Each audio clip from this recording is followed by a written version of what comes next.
Depuis l'église a rêvé Banina Mboko. Beni on a ba soutenir batute.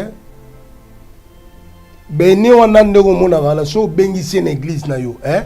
Faut préparer enveloppe bien. Yokati Albert Kangeza azala mo akolo bana mboko e pesa e sala mate na ro yokai. Na ro ndimelai. Ou bien jibaima pia ana poids ya leadership akolo bana mboko e sala. Batu pe ba yoke jamais. Et le kosko ba konja mboka bazoza na ba erreur. Yango moni makambo nde sala maboye. Bishop Kankenza akozala kaka esengo minu libanda parce qu'il y a li enveloppe pas bien. Intérêt na ye. Intérêt na ye. Yoka mutema ya mabeli susu. Omoni neba mise chrétien. Lelo pona aya kobeta. Hein? Ezala na fête, ezala na matanga, ezala na église. Lelo caché plus de $1000.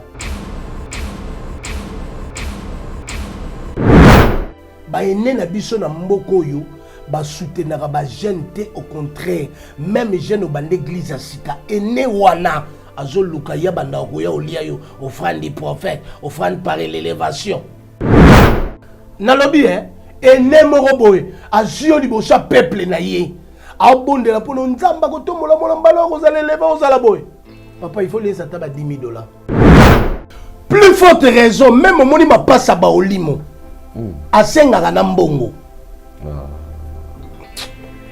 na lobi na yo ande ko vana na mazal to salaka na activité moko to kende pa na ye asenga biso enveloppe ya mbongo ebele je jure devant Dieu $500 $300,000 oyate na zolo bano na kombo ya Yesu en fait il faut surtout oza quand même la mission ba téléspectateurs Holanda yo tous quand même vrai. Au Sengayo, il faut aussi la sensibilisation à Makasi. Au Sengayo, il faut au moins enveloppe. Il faut ça l'enveloppe Kuba. Oyo makamona oloba na ba jeune pasteur tout ya mboka oyo. Soki na oloba lokuta muta leka a contredinga. Église a réveil, église yo amiki oyo ba contribuer à mbongo kendaka na église de réveil. Siko tout na depuis Kankenza la président église réveil. Dodo Kambaye, Oyaye et Jibaye, tout nanga ndeko nangai. Ba mbongo nyonso a contribution église de réveil pesa chaque mois. Ba sala na nini pour l'église réveil. Contribution cause aneti combien? Oh l'église réveil ba no sala. Soki ba sengi bino muke cause à la $20. Parce que l'église réveil elle a siège wapi na kauka. Ba pango ezalaka 4 sur 7 sur 10. Né siège église de réveil. Oyo Albert Kankenza bishop Mwanambo a dirigé des années. Au moni ba pasteur mbongo bali bana maloba te ba loba na église na bango pour na bandima. Ba liaka mbongo kaka baloba te basala misala na te. Basala mutema ya mabe ya kopesa batu loboko po mata. Tozo salaka makambo na ba propre effort na biso. Bango te yango moni ba biloko na bango na ngala ko kende te. Yango moni mokonza mboka lokola lingi église alingi ba sala nzambe ngana kusenga ye acha vision te na ba pasteur oyo ba oya minene oyo ba sala ba kombo wana ba kopese ya noté parce que ba décevra na makambe belé. Et belé la carte na bango ba longwa na alliance ya nzambe. Choka confié na bango. A okutana na échec oyo présent ancien Kabila kutana na otanga confiera église réveil. Dans les soucis de vous informer, divertir et vous former, Nouvelle Tendance votre chaîne met à votre disposition des applications radio et télévision. Comment installer? C'est simple. 1.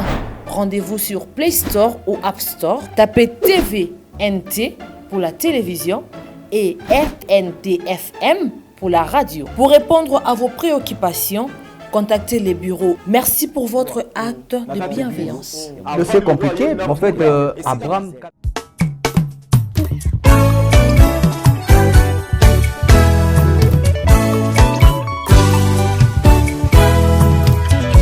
Eko pase langai na ye pai na yo papa na ngai kolo nazosenga na yo makanisi eyeli ngai namoni mabe na ngai Nzambe na ngai papa nazokosenga na yo na mabe nyonso nasalaki papa limbisanga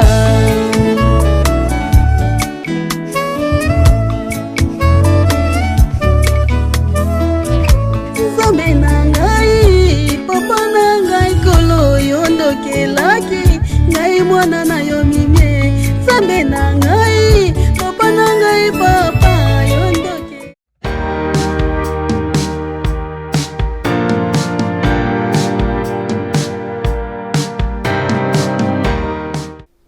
Vérité et réalité, votre magazine, mesdames et messieurs, vous nous suivez sur Nouvelle Tendance Télévision, Culture d'Excellence au rendez-vous. Vous nous suivez également sur Nouvelle Tendance TV, web, et pourquoi pas sur Nouvelle Tendance FM, notre radio. Vous pouvez télécharger nos applications pour vous permettre quand même de suivre tout ce qu'on aura posté comme vidéo et pourquoi pas notre radio qui est votre service. Parlons de la fondation Ndélé au cœur de la nation ainsi que l'orphelinat Famille du Cœur Christ Rédempteur.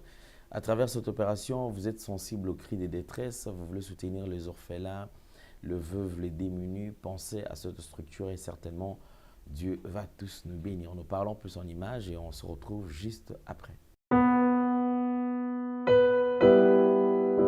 Bien-aimés dans le Seigneur, shalom. À vous qui ont un grand cœur. Bino bao mitema nzamba pesa bino mitema malamu. Mitema kosunga. Fondation Alendele na orphelinat Christ Rédempteur bana posa na bino. Bana posa lisungi na bino. Bano baboti bakenda. Bano bazala moya kotanga te. Bato bana besoin lisungi. Bino bato wana mitema malamu. To wana posa ya lisungi na bino na orphelinat Christ Rédempteur, la Katia Fondation Alendele. Kanise loko. Eza yondolo bakie, ozanzambe ya bana bitike, yo mokolo bakie, osungaka basi bakufela mibali, pona nini pasi ya boye o nzambe. Ils ont besoin de vous, de votre pain, de votre bouteille d'eau, de votre soutien. Et ça serait une bénédiction pour vous. Pour votre famille. Que Dieu vous bénisse.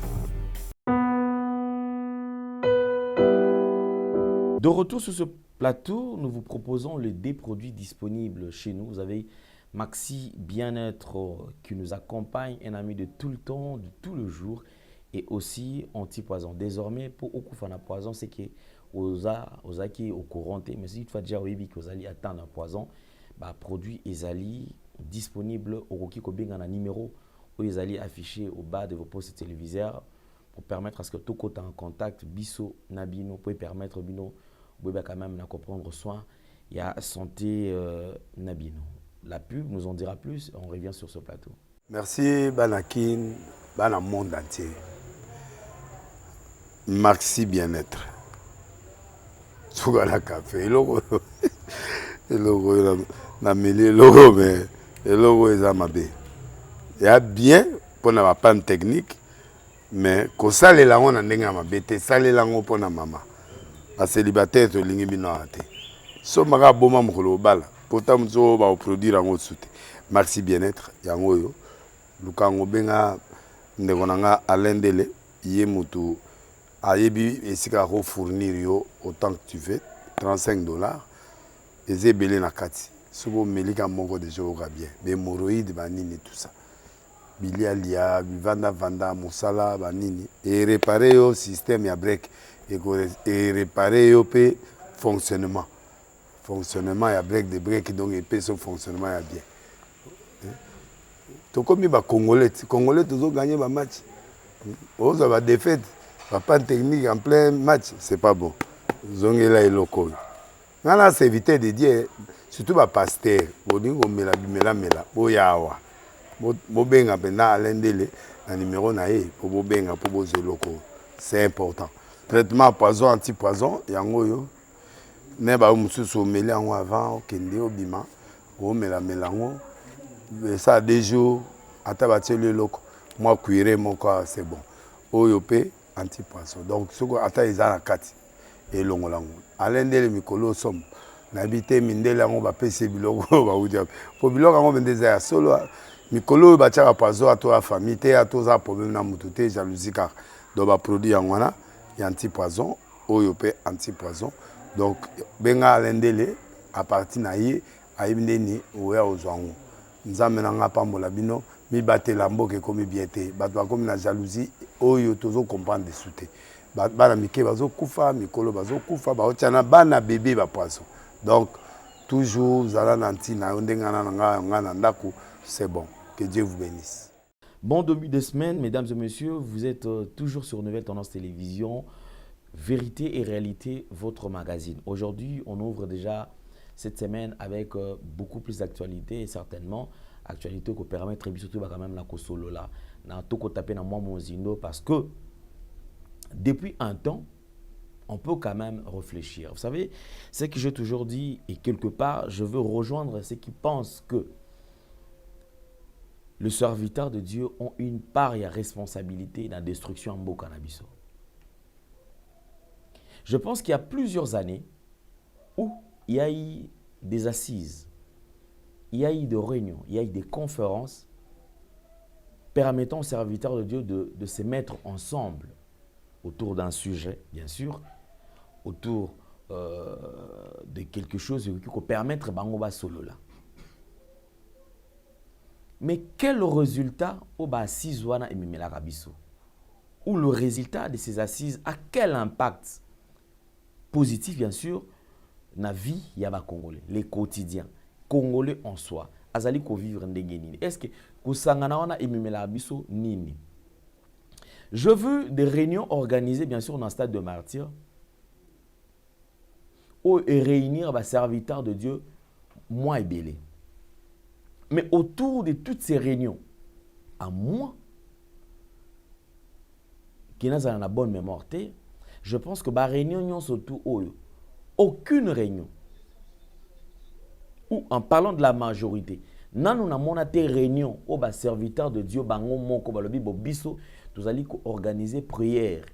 Prière dans le stade de martyrs, oyo biso collège des serviteurs de Dieu ou union moko ba serviteurs de Dieu biso moko tozali ko sangisa mbongo parce que on va réfléchir de tous ces serviteurs de Dieu toujours mon allo prétendu grand en fait parce que Mamba Bonzambe moi je pense que je me réserve les killers ou le bakeno ba grand je préfère rester dans la casquette ya serviteurs de Dieu parce que ils sont tous au service ya Nzambe si réellement ils allaient kala onga nazali kolobela. Ba pasteur surtout la plupart bazana ba église ya minene. On a ba église wana je pense que la semaine bazala kana 5 cultes. Minimum c'est 3 cultes. Et dans chaque culte offrande de kota. Nan na monate que culte mo balbi que l'offrande aux alate. C'est rare. Ba culte nyonso offrande et zalaka. Ba culte ya ba dimanche n'en parlons même pas. Et comme aujourd'hui la technologie ils ont évolué, bango pe ba changer méthode ya cause la offrande. C'est-à-dire que ils ont créé un système permettant à tout le monde ata ozali wapi okiko ata na katako kombi okiko pesa offrande na yo. Via mobile money. C'est-à-dire que lelo okiko tina na ba réseau na ba téléphone na numéro na yo ni tout le monde a ba M-Pesa ba nini ba Airtel Money Orange Money et tout ça, je ne fais pas la pub mais na ko quand même la réalité. Il y a makambo to aller ko traverser.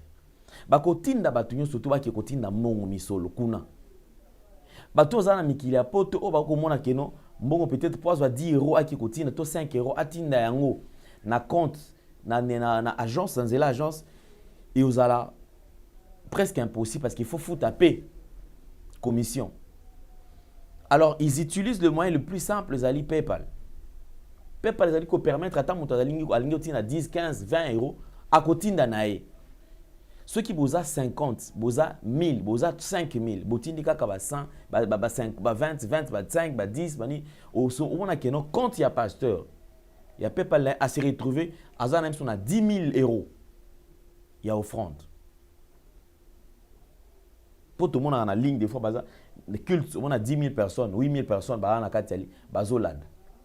De ceux comme na era offrande ba tunyo surtout déjà à 6 000 ba tindi à 1 €, 1 €. De 6 000 € est sûr. Azui. Mais malgré bozui kozwanyo surtout aucune fois tout le monde qui va à la réunion à bongo bango ba misa bongo parce que on est ba oye ba passi basangisi bakei bafuti stade bakei na niveau ya stade ba organiser événement basambeli nzambe babeleli nzambe mpona makambo etali Congo nsima nango nzambe ayanoli omoni mpe résultat emonana na miso ya bato fort malheureusement etikala kozala kate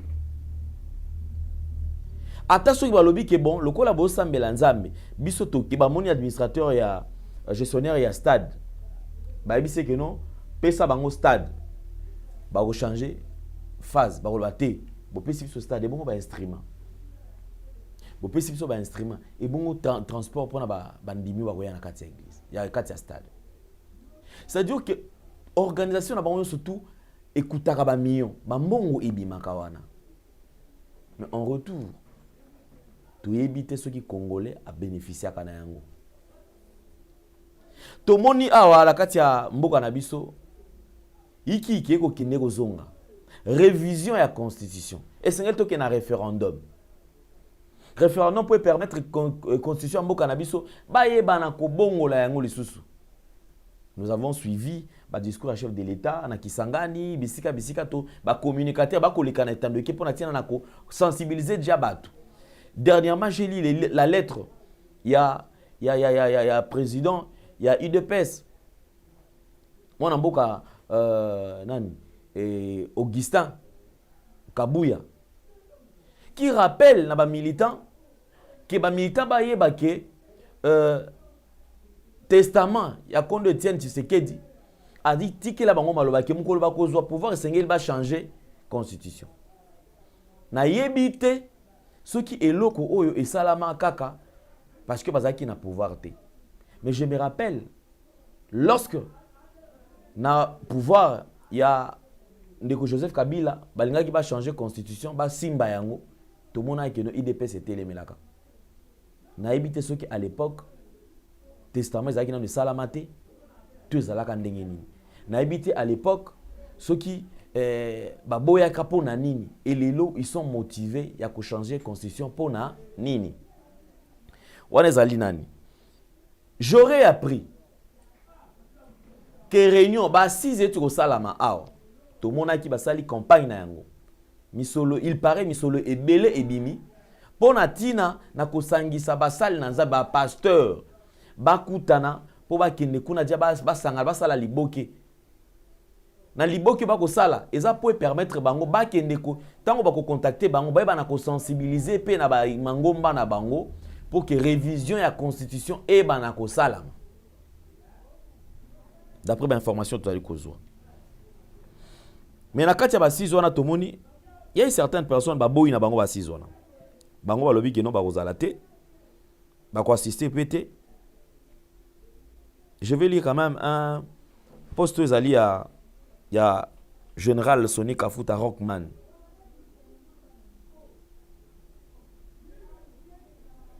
Affiche à Bakomanine, Église du réveil du Congo.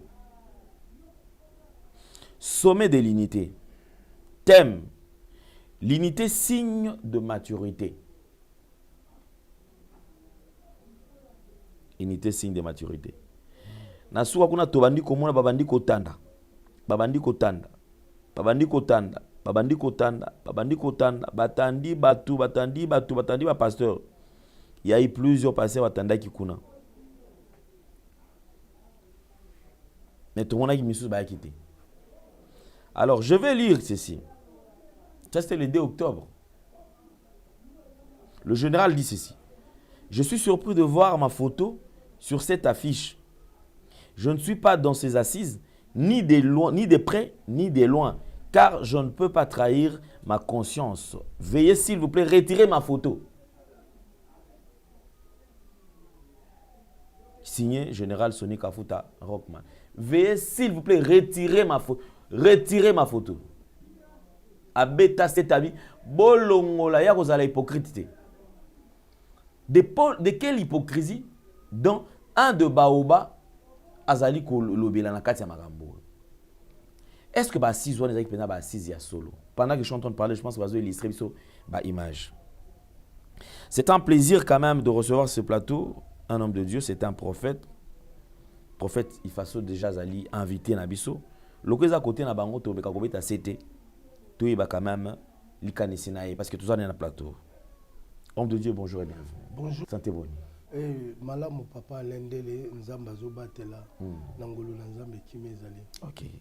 Tobi ke oti ole quand même na mwa makambo ebele obanda ekomona na obanda le kasu na itando ekite makambo dans l'ensemble likinde. Eleki bien nangolo nzambe donc nzamba sali tout eleki très bien. OK. Tout eleki très bien. Tozana on a plateau, parlons des assises Oyo ezalaki sommet de l'unité organisé par bakulutu na yo. Bakulutu na yo ba papa na bino.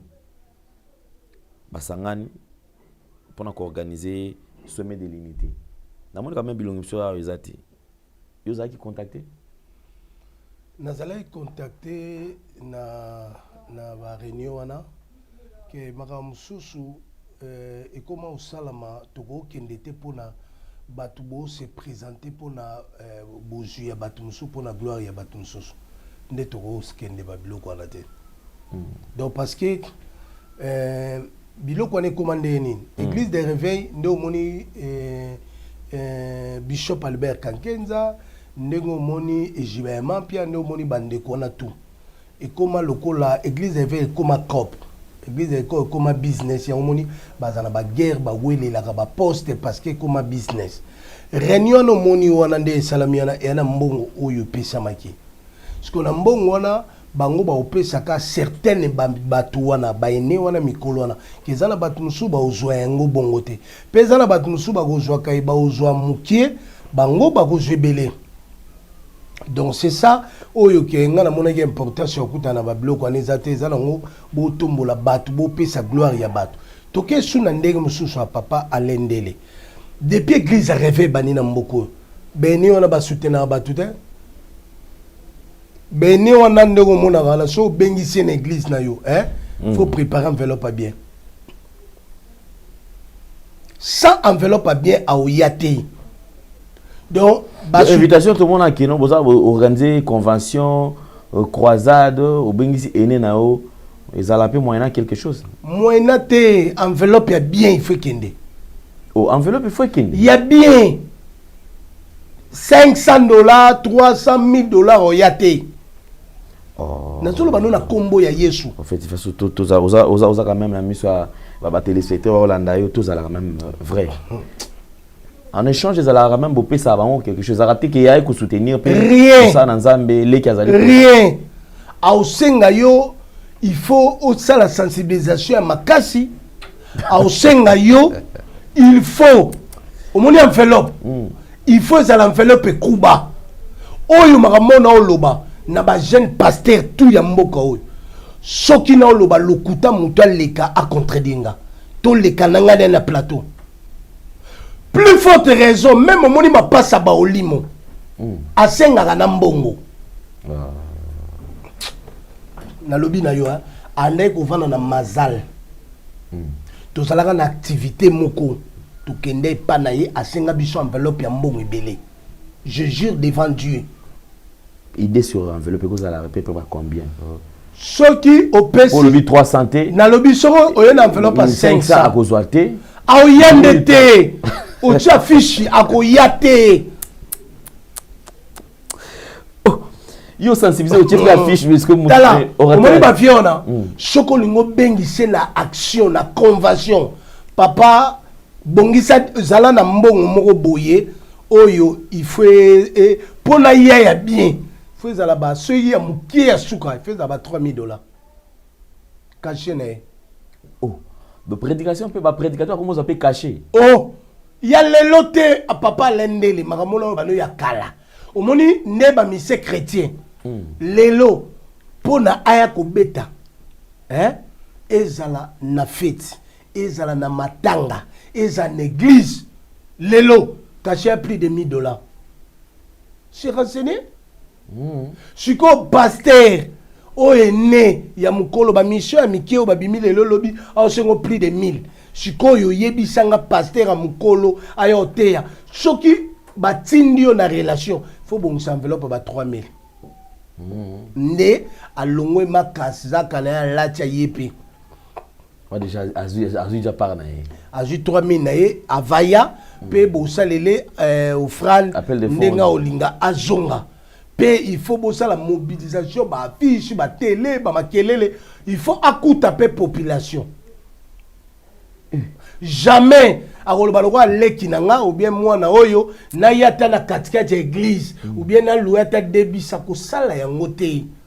Ba ene na biso na mboko oyo ba soutenaka ba jeune te, au contraire même jeune ba l'église asika ene wana azoluka ya banda ko ya olia yo offrande des prophètes, offrande par l'élévation. Biso na ba ene lokwa ba Nigeria te. Yango moni makambo nde sala maboye. Bishop Kankenza akozala kaka esengo minu libanda parce que yebi ki ali enveloppe pas bien. Intérêt na ye. Intérêt na ye. Yoka mutema ya mabeli susu. Papa, église a réveil, église yo amikioyo ba contribuera mbongo kendaka na église de réveil. Siko tout na depuis Kankenza la président église réveil. Dodo Kambaye, Oyaye et Jibaye, tout le monde est Bambon, nyonso a contribution à l'église de réveil, pèsera chaque mois. Basala na nini pour l'église de réveil. Contribution cause à l'église combien? Oh, l'église de réveil va nous ça là. Ce qui va sengi bino muké cause à la $20. Ok, chaque mois. Chaque mois. Parce que tout à l'église, il y a la ville province à Kinshasa. Tu as 10 ans. Bah combien? Parce que l'église de réveil, elle a siège jouable. Na Kauka. Pango ezalaka 4 sur 7 sur 10. Ne siège église de réveil. Oyo Albert Kankenza bishop Mwanambo a dirigé des années. Papa Len, loko na lobaka jamais ko kende luka ene moko. Lobine na kufeli, na problème ou bien église na zeng instrument a sombelanga jamais. Pepo na abonde la pona yo na mission église na yi. Il roule tata $10,000. Na lobby et nemoro boy a jio libosa peuple na ye. A bonde la pono nzamba ko tomola mona mbala ko zala leva o zala boy. Papa il faut les ataba $10,000. Basala mutema mabe ya kopesa batu loboko po mata. To sala makambo na ba propre fort na biso. Bango te yango moni ba biloko na bango na ngala ko kende te. Alors, soyons francs. Assise oyo, bah tu peux organiser. C'est le aux hommes on a ndenge na listo ya tout na ndenge atake mosakoli. Tengai parce que déjà ba to beta c'était ezali pour na ko trahir les sous peuple. Bazumbongo ya gouvernement o epesi bango pour basangana les sous comme ça bazala utiliser. Papa Len.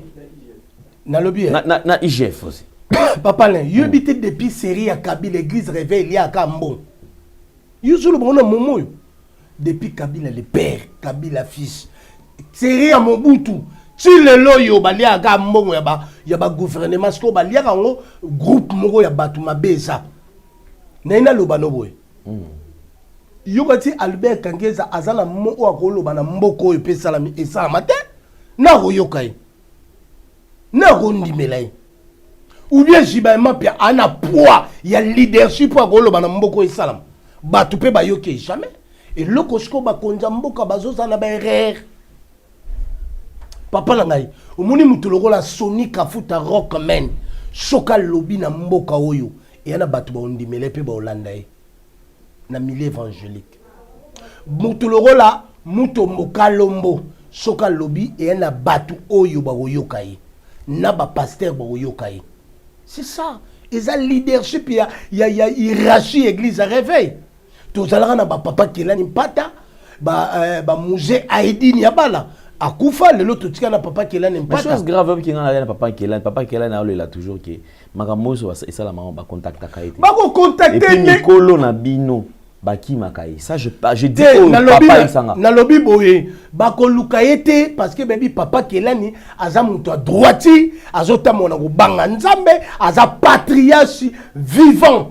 Oyo même il faut ba consulter kaye ba consulter te pona nini bango baza en tronc voulant ba zolandimbu ba lingi mbongo ba pasteur wana pe na réveil na mboka oyo oyebisanga impact ni basali.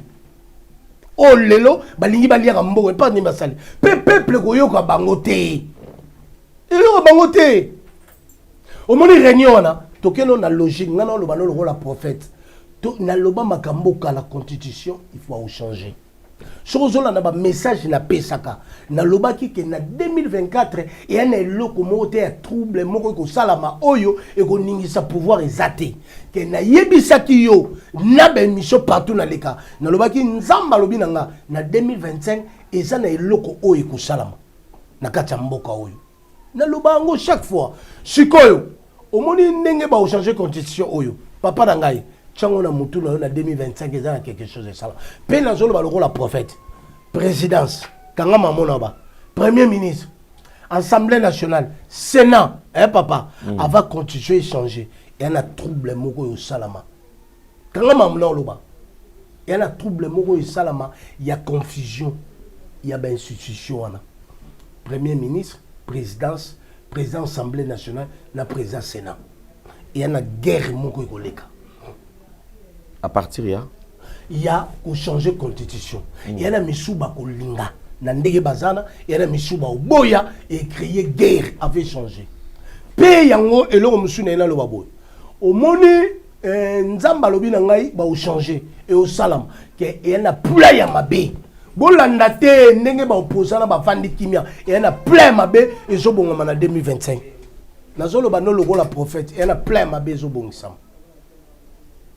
Oyo ekozala elumbe lumbe ya makasi yango moni mokonzi ya mboka lokola lingi église alingi basala nzambe ngana kosenga ye atia vision te na pasteur oyo oyo minene oyo basala bakombo wana bakopesa ya note parce que décevra ye na makambo ebele a confier na prophète oyo bana message bapesa ye nde akosa sorti na vague oyo ya ko changer constitution pe ekozana makambo eko salama ya ba trouble makambo belé ko salama pona kaka ko changer constitution omoni ba pasteur mbongo bali bana maloba te ba loba na église na bango pona bandima ba liaka mbongo kaka baloba te basala misala na te nena tuna yo ndenge loko lobi eza très capital bango tout bana ba instrument mutazangi mbongo lo stade yate ke boninga gouvernement pesa mbongo ko misa 5 millions bakaboli bangwana baine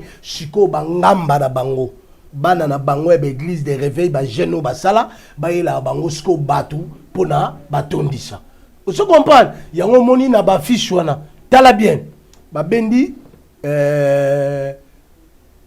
papa muto mokalombo pour avoir la popularité ba bengi Dio Langi tala fiche Dio Langi pour la popularité, il y a 6 femmes ici. Hollandi, bah bengi l'église parce que Bishop Albert Kangeda a même pas de 200 membres. Vous savez là, ne ba koma kocha appui na l'église, na ba jeune oyo, bazo, bazana ba popularité na mikolo wana pour na ba sangisa. Ke na zo bisa mokonza mboka. Atika kocha elikia na basala nzambe wana. Ebele na kati na bango nzambe sa boya bango.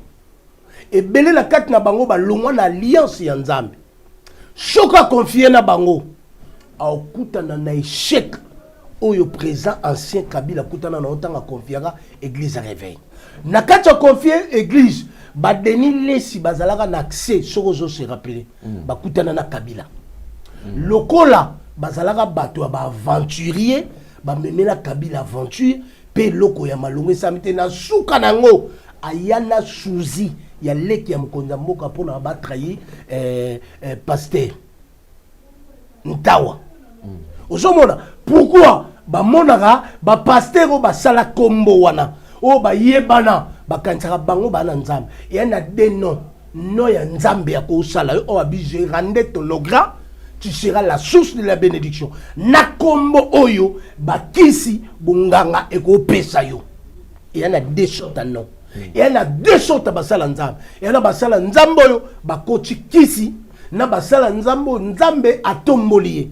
Parce que mutu asala nzambe papa Alain ako sala manki onate. Ako fabriquer témoignage te miracle te. Ça montre que au longwe déjà na nzambe, ozesu na nzambe te yango komi mutu ya ba makiona, mutu ya makamba pamba pa. Parce que nzambe oyo Yesu Christo oyo papa kelani mpata asalela vina ye mobimba nzambe oyo muje di na bala alakisa biso papa balakisa biso faux miracle te balakisa biso miracle prophétie ya théâtre te ke balakisa biso vrai miracle prophétie ya solo yango bible lobi akomi monisama na ba oyo bakoluka ye na kati na solo pe na kati ya molimo soko zomona bato bazo fabriquer ba miracle na ba prophétie ya lokuta ba makiola ça montre bazalaka esu na nzambe te makambo meme komeli ndeko na biso soki makambo église réveil ezolia bambongo soki bazaki bato moko baza conscient obi baningi fallait mutuloko la denilesi na ba audio ebimi makambo nyonso ebimi o montelaka bato makambo aza moto il faut ba excommunier l'église papa Alain nana ba excommunier l'église tant que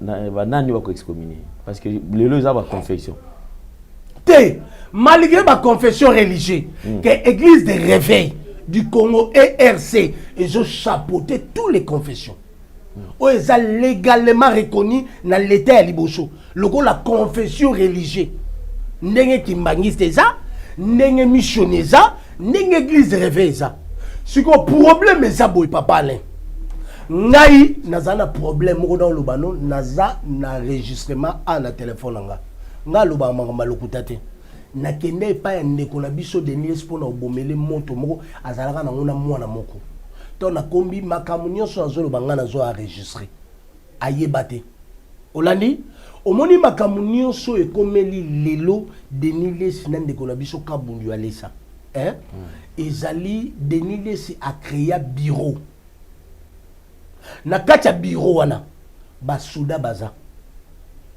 na kati ya bureau wana ana toute sorte ya bato oyo na bana basi baza na bafia bachele baza oyo ke soki ayoki ke mwana moko ko bana mosala nzambe modene saki avantage akoluka ye pona ba preuve tangu ndeko na biso mosala nzambe pasteur Mike Kalambai aboya na ex na ye na okino na ba preuve nyonso pe na démontrer yango mutali boso azoka peniel a motambola ne ko kimema ba place zalana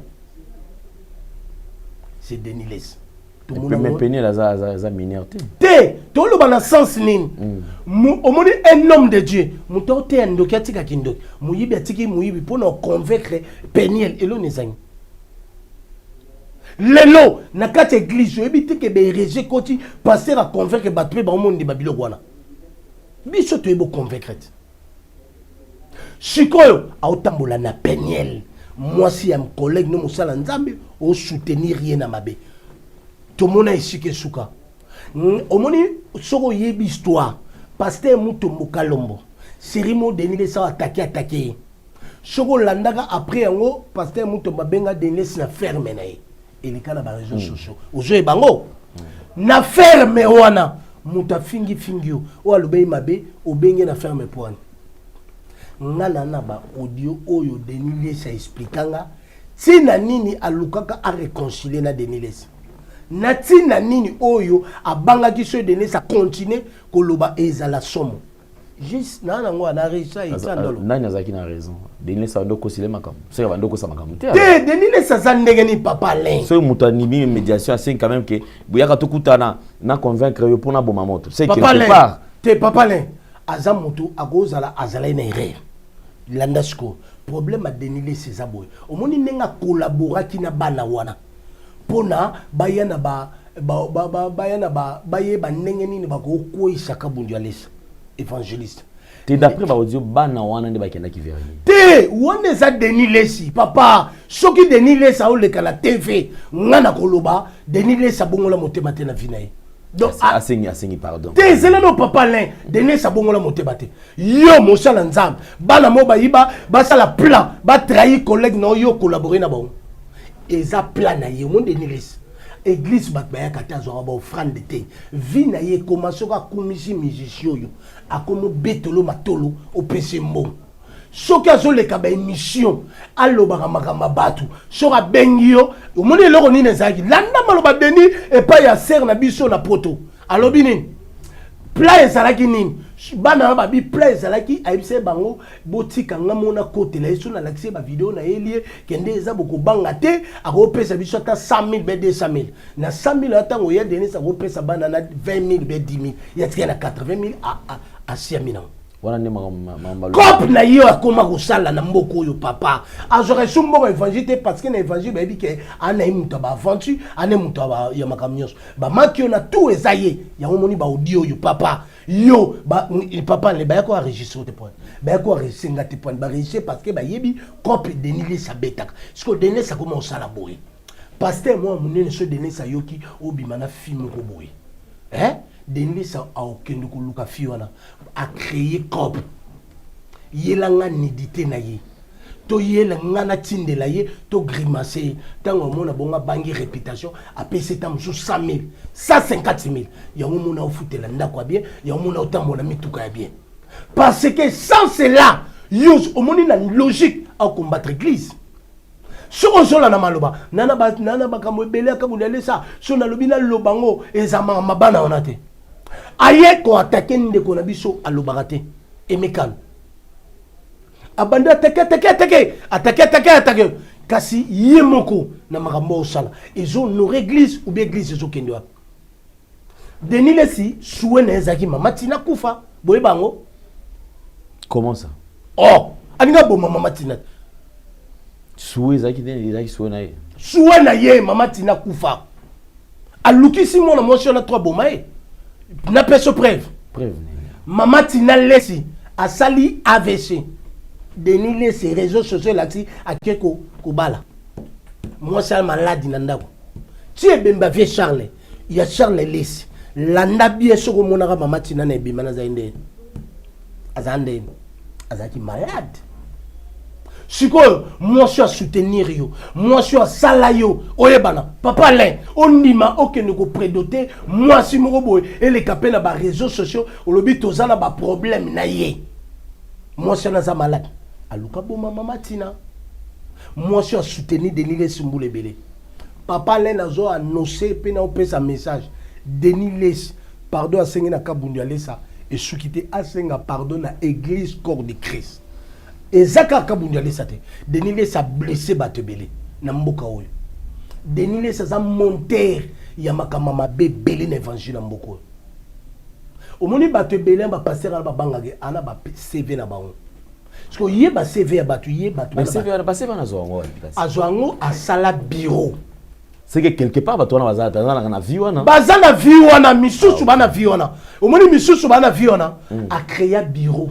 Na bureau na zana ba cello soko tali bango papa loko ko isam ya suka na poto na Afrique d'ici nani adesko suka deux réseau mon réseau ce sont réseaux de frappeurs il y a haut niveau en tout cas papa Alain omoni lelo na mboka oyo omoni bato ba olimbisa na moni asengi pasteur Kabundiale sa pardon alimbisai parce que asengi pe na ba collègue bina bino yonso tout oui obi que Denis akoma na problème ya santé asengi pardon bat soki oyindiseli soki capacité ka bonesa donc chaka pression maman lela maman Denis Dankero care parce que comment obela motema comment muta malade motema ke yo muta care ou ba comment changa tio na okufa asenga pardon même ba audio d'enregistrement na sala a lela osenga sko pardon ya muto asala ba aventure donc pardon na yozo douter na pardon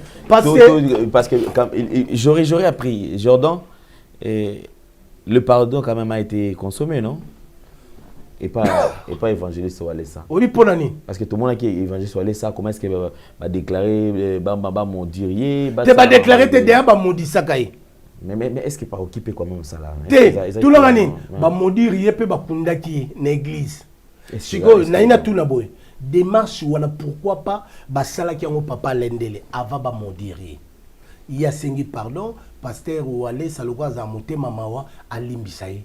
Que nanu démarche ne samite déjà ba modiri ya sengi pardon parce qu'il faut que le carbondiale ça alongola liwa wana parce que azotambola na ombre et esprit des morts parce que pardon de Jésus papa le panzambe asengi pa wale ça nzambe pardon asengi pe pa wale ça papa obike malobeza pouvoir bisa bon ba kunda kiet Mais la qualité nini, c'est ça. Qualité nini na qualité oyo papa le monde tozana oboy o soutenir basala nzambe bele obi soutien zani ata lelo mutu agoya na different afuchio obi soutien zani tango pesa de mutu visibilité ngana yoka ku ndeko mo ba publicité mo zaki ya OS ya magoma bazo chango trop omonika ndo banda o changa wana eza déjà ozo soutenir nga ozo fulanga ozo sala ke nayebana ngana pesa mbongo te chozo lexa bongo keza visibilité nanga si o monde na makambo yo sala papa le nga lelo na ke place moko bende na oleka ba émission boy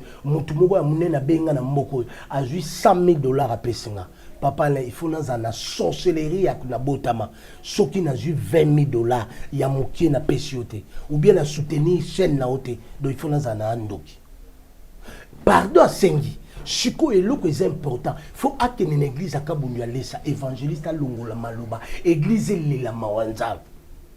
Au monde de Mawanzab, niveau spiritualité, ils ont un niveau par niveau. Moutulwa Soni sera laquelle on m'a simba. Moutulwa la Moutombo Kalomo sera modirio et salama. La qualité ni la qualité dimension spirituelle les années. La malédiction sans cause. C'est à cause. Mais oui, parce que... C'est papa, c'est à cause. Denis, c'est ça qui a s'associé. Papa, tu te comme au benga na bo enregistrer ngade to sala copte. Denis sa côté na kacha batama be. O ba luka ba trahi ndeko no mosala nzambe. Ngai nana ba nana enregistrement. Yo ba ke Denis lesi. Hein? Lelo a comment que soka yelio prévatinde lio pour na akutana na yo. Hein? So PC mukelo ba Samuel. 100 000 c'est trop. Papa le na c'est le moment. Papa le na rotanga comme musala nzambe na te. Na rotanga comme musala nzambe na te pour na respect. Na musala nzambe ni na rondima pesa 100 000. Na lobi na obo. Omoni fortunaire atambola no. Hein? Hein? Fortunaire atambola no na ngwa pesa. Nani? Parce que ngana ibi histoire nde muta pesa. Nani a pesa? Na lobi na yo ngana ibi histoire.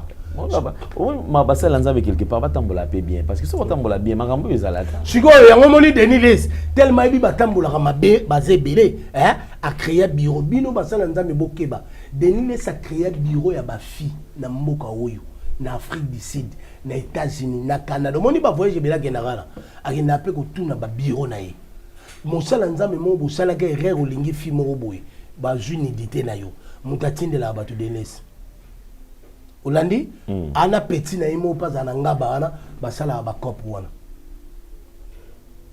papa le bo sepelate église zoke na okufa na place mutatele me l'église mutatele me l'église de l'église yo moni nzamba salirie abimise pole ba audio ndongo sala complet pona oya ko senga musala nzambe mbongo elobami na sero nano olangi loka ndenge bache nini wana ndenge azolo babusa kimia ngamona ebinde nini na côté la ye hein na ozela nanu to na côté na bike to bimise musuni moko ya bien de ça coupe na ye. D'accord, on va passer à autre chose, c'est un point quand même il fallait pas en parler parce que l'église du Congo va très mal. Très mal. Le mea culpa il y a fait Denis Les, il a déjà consommé Tolandiango. Il a pris le courage de demander pardon. Je pense que c'est lui qui se sent morvé ses mouches. Baloba oyo. À mon élo que touché c'est qu'il y a Ibilikam. Alors le col a 5 pardon. Je pense que nous on ne peut que l'accompagner. La démarche on a il y a pardon ils allaient sincère et puis Marambabo et c'est répété sous parce que ils allaient fragiliser. Église. Église. Ils allaient quitter. Papa là. Au moins le 5 pardon. Asenga pasteur Marcelo pardon asengi papa Kabundele sa pardon ayako koma na mambo ya mekano ya yeba makambo eloko lelo na olobana atika vie ya bato atika bilobele ya basala nzambe ba complot na yo sala katika do yene mekano asenga pe mekano pardon asenga mekano pardon parce que mekano ça que l'autre dès ça zandenge non mais c'est quand même son point de vue peut-être est-ce que ndeko mekano pas qui obligé le baka qui si so bien que c'est une église ya wale sangana ko kendete ata ba pesa ba million. Les gens n'étaient pas déliés, ça n'a jamais. Est-ce qu'il était aussi obligé quand même à émettre au point de vue parce que toute vérité n'est pas bonne à dire et que... Papa Lin, oui. Nena lo baboy, et un ndeko moko moyen to nga communauté. Okoma ko boya ko yamba même na téléphone parce que okai ba bi na ye na bato poto banda olela. Pour na lo baké na sérité na yo. Hein? okoki kolinga buzo besika yo zate. Non non, mbongo kakate parce que attention on peut s'en mbongo mais aussi longtemps qu'il va te rouler dans la com. Oui, olinga te. Je préfère na garder mon crédit na ngana. Siko papa le ngana okene na papa na ndeko na biso mekando azana résonance ni. Omoni ba bi ebele na maka bebele de neso sana mboko papa na nga s'occuper mutu musu. Alobeli ka denise, alobeli pe papa wale ça. Te yango na lobit. Na église papa wale ça ko kinete, peu importe ba million ba ko pesa. Wane mekano non? Oui, obi alobi bon point. Vis-à-vis à Buzobo ils salama bat bon mon vrai ou faux. Ils salama. Yango lobi okete aloba ki osko so muta lobi bon yo critiquer papa na bisio denile sana sale vie na mboka oyo. Si les lois salaka ya Buzoba ya grave. Maman on a il faut que betela maboko ninga supporter batanyo sazolo bonga na fidèle à fidèle maman on a ni mutaza fidèle. Il faut abongola motema. Aizongela yeso to yebaka denilis atika babiloko azosala yeso naza capable tombola ye apesi mbongo koleka ba jewana o asalaka. Il faut zongela yeso. D'accord, merci beaucoup. Alors je crois que face à tout ce que nous sommes en train de traverser comme temps, très chers amis téléspectateurs, cette question nous aide tous. Parce que c'est une question qui introduit quand même face moko ya malamu. Nous surtout aller koleka. Je pense qu'avant de répondre à la question, je voudrais quand même un conseil.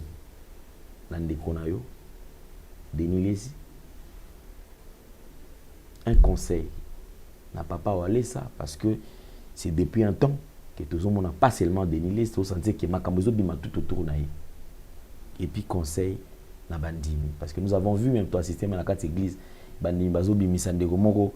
Camarade oui babandi ko bimisa na église bon c'est sa propreté. Alors je voudrais quand même tous les cas conscient na pour toi avancer. Merci beaucoup. Et loko ngana ko loba na bana nzambe bobungisa foi na binote Bible dit confiez-vous à l'Éternel votre Dieu vous sera affermi à ses serviteurs le prophète et vous réussirez. Et loko na goloba na papa walesa oza mosala nzambe oza papa na âge lelo na ministère na bani musala oyo kala na opesa yo conseil lokola musala nzambe na lingaka yo mingi conseil nga na opesa zongela nzambe ozalaka na ye na limete tango bandi avo ya beau marché parce que nga na vai na beau marché zongela nzambe wana oza nzambe asalelaka yo aitilizaka yo zongela nzambe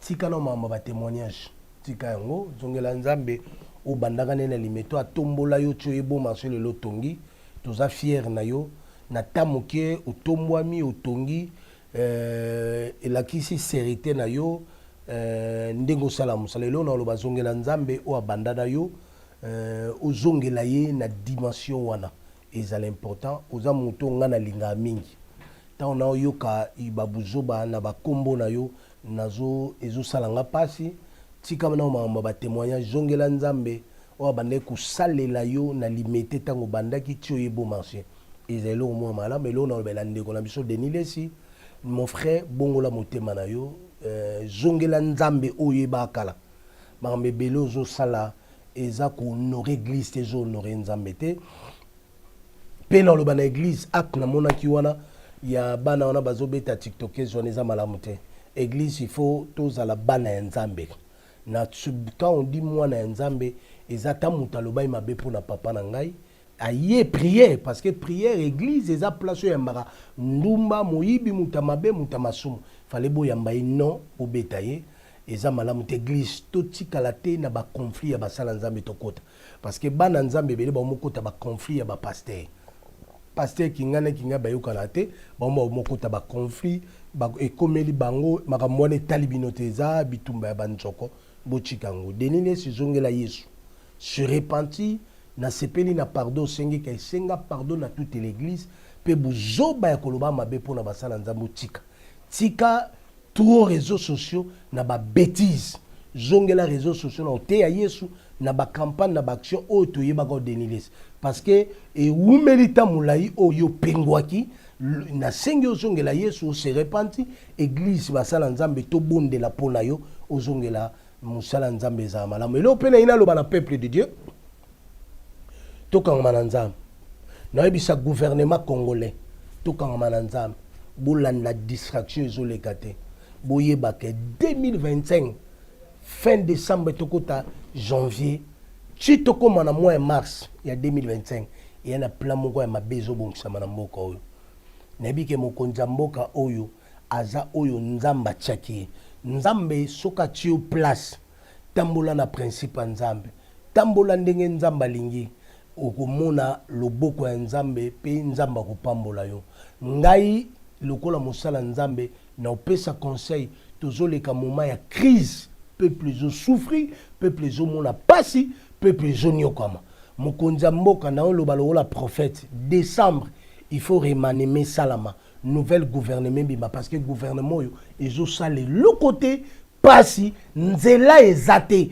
peuple azo traverser moment ya souffrance moko inexplicable tozoleka na pasi na souffrance moko osala te on senga mokonzi ya mboka il faut changer gouvernement wana emema biso na changement pe nzamba lobi nanga constitution ko changer il faut changer ba changer yango parce que ça na ba erreur rebelle et ça na kata constitution wana pe eza pona lokumu na ndike na senga mokonzi ya mboka il faut na ba invitation ya ba prophète nzamba lobi nanga il faut tokutana na président de la république nazala makambo il faut na lobela président même pona ko changer constitution na makambo na lobane ba stratégie ba directive de la part du Seigneur on a lobanaye parce que nazomona na 2025 zala mabe o eninge salama pe na 2025 zala makambo yo nzambe aninga sala Israël basali 30 ans na esclavagisme mukolo moko nzamba tindaki prophète Moïse pour na libérer peuple wana Bible lobi c'est par un prophète que l'Éternel a délivré Israël, c'est pas un prophète que l'Éternel a gardé Israël. Prophète ngai yoyo na yeli boso na bino pona lobake na makambo nzamba zo loba ngai mugonza mboka na bike ezala ba mbongo o zo dépenser pona basala nzambe belé na mboka oyo osungi osalisi parce que oza anio oza muto aza motema malamu ya osunga basala nzambe parce que oza chrétien olingaka nzambe ke yeba ke na bato belé ozopesa mbongo oyo ozolanda pona kombo ke bazo ko apporter le côté pour la nation même pour l'église et ça na ba moment où il faut to bondela pour la est parce que ma be jolingeya et ça la makani nzamba penga ba directive to bondela pour la est to bondela pour na ba parti na Congo parce que na moni trouble moko makasi na niveau est na moni trouble ya makasi na niveau ya Katanga pe na moni trouble na niveau ya Kisangani nzamba zo bisanga lokola prophète pe musu na niveau ya Bandundu nzamba bisinga lokola prophète to kutana moko damboka na ba directeur na makambo oyo nzamba lobi nanga ezala pona gloire na nzamba pe mutu nyonso za posa okutana prophète numéro na ngezali plus de 43 89 66 12 800 plus de 43 89 66 12 800 benga ngai na obondela pona yo pe na ko orienter yo pe nzambe akosala makambu ya minene nzambe na bomoi azali nzambe oyo abongolaka te donc toyete mpona okritike bato ke tolingi tozongisa église ya réveil oyo ya bapapa mutombo ya basoni kafuta ya bakutino fernando église oyo ezotambola obanga nzambe église oyo ya bamiracle ya kobamba te bamiracle ya lokuta te bavéritable miracle mpe baprofesi oyo soki opesi nzamba zo sala boyebi ke na sakola président ou ma président bomoni salama na sakola premier ministre aux amosi salama na sakola même un nouveau dirkab ya chef de l'état na sakola mambe belé na mboka même coup d'état na baka esimbate année au coup d'état oli kamunyo sopo na mboka esimbate ke na 2025 ezala plan moko ya mabe oyo ba rebelle batamabe bazoluka basana mboko Fachi Félix Tshisekedi Tshilombo aza président oyo nzamba ponaka nayebi ke lokola lingaka nzamba linga basala nzamba ko batele pa ko bundela ye pendant mandat oyo nyonso ke nazomona ezala makama minene oyo nzambe azobongisa likolo na ye ke pona ye salama azala protéger ezosenga ayoka orientation ya ba prophète lokola biso ba oyo tozana posa tokutana ye alanda bakombo te bato bela kutani na bango ba memeli message amalonga te pe makama moko te échanger ke nazoyeba na prière na kosala na este na Kisangani na Lubumbashi Goma Bukavu Maniema partout na osala ba prière wana nebi ke ezala makambo ebele ekosala mapona mboka oyo pe pona 2027 tozana kimia yango nazo senga audience nakutana mokonza mboka na ba message nzamba lobi nanga pe ezala lipamboli kote pana nzambe na pamboli mama Adeline Bageta esika azuami na niveau ya Australie nzambe apambola ye abatela ye azala nzambe na ye Solange Luta nzambe apambola Solange Luta nzambe abatela ye pe nzambe azala na ye papa Gilles Kwai na niveau ya Canada nzamba apambola yo na madame na yo bozala malamu pe bozala na kimia papa Gilles na Canada nzamba batela yo azala na yo bozala malamu na libota mobimba numéro nangeza plus de 143 89 66 12 889 66 12 800 benga prophète na ozanga te consulter yo na ozanga te ko bondela pona yo pe nzambe ya Biblia nzambe ya papa Kelani pata muzedi na bala baza nzambe o basala kata mboko église ya Congo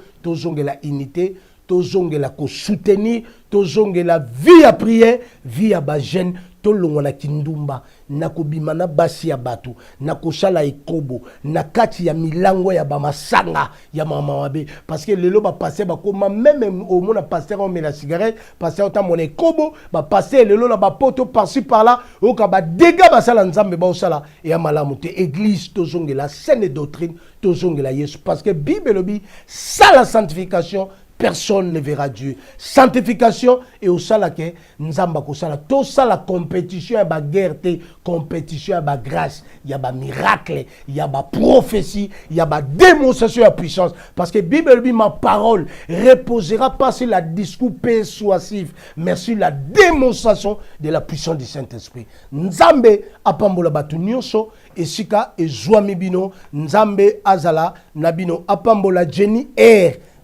azala nabino apambola mama Rosette Kalanga nzamba pambola yo apambola Charles Mukenge Shai shalom shalom nzamba azala nabino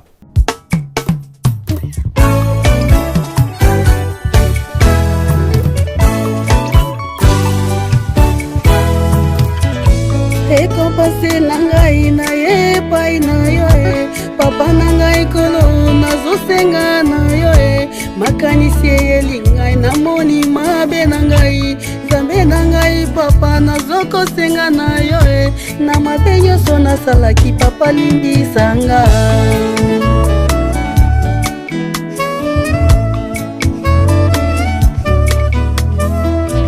nzambe na ngai papa na ngai kolo yondokelaki ngai mwana na yo mimie nzambe na ngai papa na ngai papa yondokelaki ngai mwana na yo mimie nga nayebi ete nasalelaki yo mabe mingi soki koyeba mbele nasalaki yango te nga nayebi ete nasalelaki yo mabe mingi kozanga kotosa ememelanga etumbu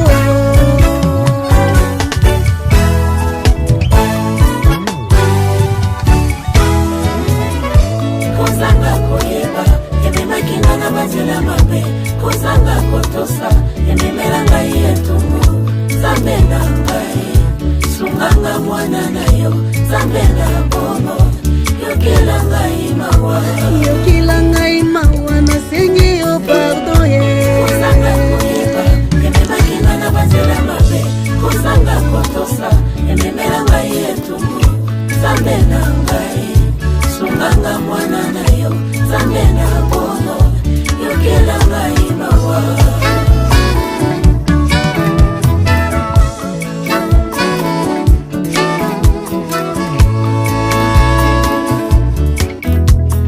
nalali butu namoni yoki te oyebisi ngai mwana na ngai mime salela kola etika makambo ya mokili oyebisi ngai papa nayoki yango menga pe nalobi papa kotika ngai te nakokoka lisusu te sunganga mwana na yo pesanga makasi nalonga monguna kwete yo ndekolo ozali makasi na ngai yesu na ngai sunga ngai mwana na yo papa na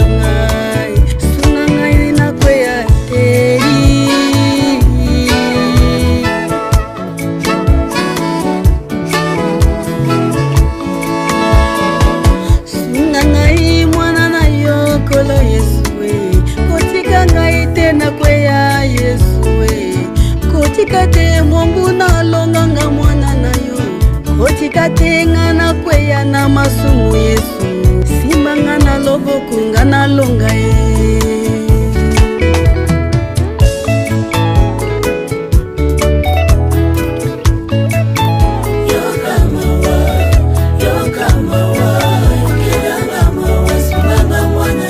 okangela ngai motema te papa otika nga te na sakwa yawe elanga na miso ya mawa yawe nazali mwana na Yesu ngai